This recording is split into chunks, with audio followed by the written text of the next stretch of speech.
Hi guys, I want to show you how your IELTS teacher on YouTube is limiting your score and costing you money. Let's take a look at a famous IELTS teacher and his advice. It says clearly answers the question in a logical way. And the claim is that you can get a 9 if you do this. Clearly answers the question in a logical way. What does that mean? It sounds okay, right? If I clearly answer the question. Do you see anything wrong with this? Or do you think, oh, that's good, I need to clearly answer the question? We're going to see what the British Council in Cambridge actually want from you, and I'm going to show you how this advice here is actually holding you back. This is the list of what you must do for task response. And this is what the British Council in IELTS gives you, all of these things. Now, I'm going to save you time and money by organizing these into 2 sections for you, and then you can start understanding what they mean. This is actually from the British Council on task response, and there's a link in the description for that. So the first section I've organized for you is how to answer fully, and then the next section is how to answer in depth. Let's see what mistakes students make when they think, oh, I just have to answer clearly. And we're going to address how to answer fully now. So the question is, governments should put more money into museums than the arts and science. Do you agree or disagree? Now, a band 5 or 6 doesn't respond exactly to what the question asks. So you might think you can write, I think museums are good because people like to visit them. And that's true, people like to visit them. What is wrong with this? It is not an appropriate answer. The other side, if you argue for science, you say, well, science is important for business. Isn't that great?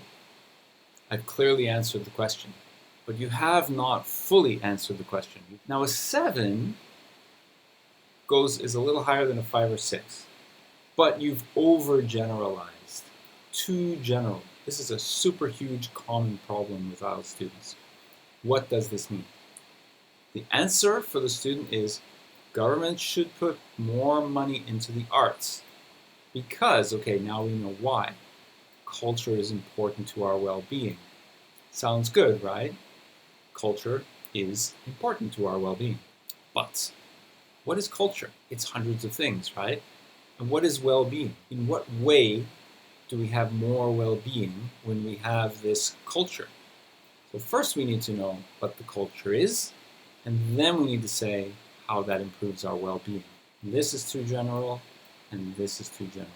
In the British Council, appropriately addresses the prompt. A clear and fully developed position is needed, and the ideas need to be relevant. So here we go with an answer. Governments should put more money into the arts than science. That's what the question asks you, right? Which one do we put more money into, arts or science? Now we have why, because industry already funds science. Okay, so we don't really need more money from the government. That's one reason why we can take the money away from science and give it to the arts, because industry pays. And culture, now we're going to say what kind, like theater and dance, help give our lives meaning. This shows one very good reason in 2 places, the theater and dance, why we should put money into the arts and not science. Why not science? Because industry already funds science. This is 100% crucial for your marks. Your essay should say a repeat of the question, but not paraphrase the whole question.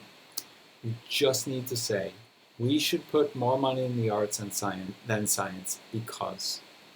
That's clearly 100% responding to more money in the arts, not so much money in science. How to answer in depth. This is super crucial. So many students miss this in depth.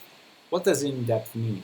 How much depth? The link for my website is in the description, and go and download the PDF for free. You can learn how to do this, and you will see just by doing these 2 things, your marks increase. When you're done doing these 2 things, do pay for me to give you professional feedback on your essay. Good luck, guys.